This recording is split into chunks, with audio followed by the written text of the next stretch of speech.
আপনি কি জানেন লাখ লাখ টাকা খরচ করে যে পশুটি আপনি কোরবানি দিচ্ছেন তার গোশত বন্টনের সামান্য একটি ভুলের কারণে আপনার পুরো ইবাদতটি নষ্ট হয়ে যেতে পারে? হ্যাঁ, ঠিকই শুনেছেন।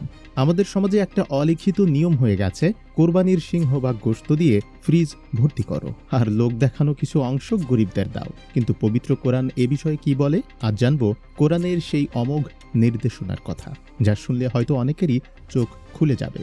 কোরবানি মানে শুধু রক্ত আর মাংসের উৎসব নয়, এটি মূলত ত্যাগের পরীক্ষা।